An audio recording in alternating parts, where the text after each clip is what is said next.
Hi guys. So ఈరోజు ఒక విషయం మీతో షేర్ చేయాలనుకుంటున్నాను. రీసెంట్గా ఒక ఫంక్షన్కి అటెండ్ అయ్యి నేను మా బ్రదర్ వెహికల్ మీద రిటర్న్ ఇంటికి వస్తున్నాము. సో దారిలో హెవీగా వర్షం పడుతుంది. సో ఇంకా బండి ఆఫ్ అయిపోయింది. ఏమైందంటే ఫ్యూల్ అయిపోయింది యాక్చువల్గా.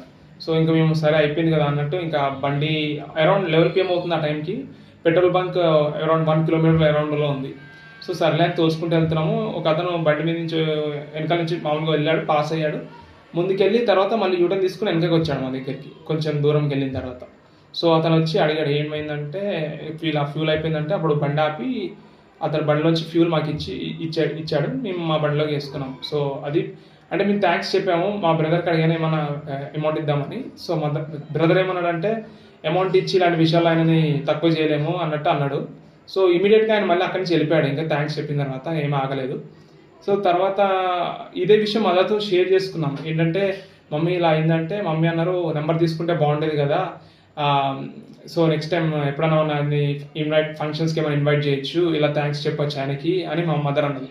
సో నాకు అప్పుడు అనిపించింది ఓ సరే ఇలా కూడా చేయొచ్చు కదా అని. సో ఆ మూమెంట్లో నాకు ఆ థాట్ రాలేదు. But you can try this. And ఇంకోటి విషయం ఏంటంటే చాలామంది బైక్ మనం ఇలా వెళ్తున్నప్పుడు చూస్తూ ఉంటాం కొన్ని ఇన్సిడెంట్స్. బట్ మనం మళ్ళీ ఏంటంటే వెళ్తున్నాం కదా అని ఆ ఫ్లోలో వెళ్ళిపోతాం. బట్ రిటర్న్ అయ్యో కొంచెం దూరం వెళ్ళిన తర్వాత బ్యాక్ రావడానికి చాలా గట్స్ ఉండాలి ఒక మనిషికి, పర్సన్కి ఎవరైనా హెల్ప్ చేయాలంటే. సో జనరల్గా మనం ఏంటంటే ట్రావెలింగ్ టైంలో కొంచెం థాట్ ప్రాసెస్ జరుగుతుంది కదా, మనం ముందుకు వెళ్ళిపోయిన తర్వాత మరి ఎందుకు లేని వెళ్ళిపోతాం. బట్ ఆ పర్సన్ మళ్ళీ రిటర్న్ అయ్యి వచ్చి ఆగి హెల్ప్ చేశాడు. So better we can also do that. So thank you so much for him. And మీరు కూడా ఇలా ఫాలో అవుతున్నారు. సో ఇలాంటి కంటెంట్ కోసం లైక్ చేయండి. Thank you.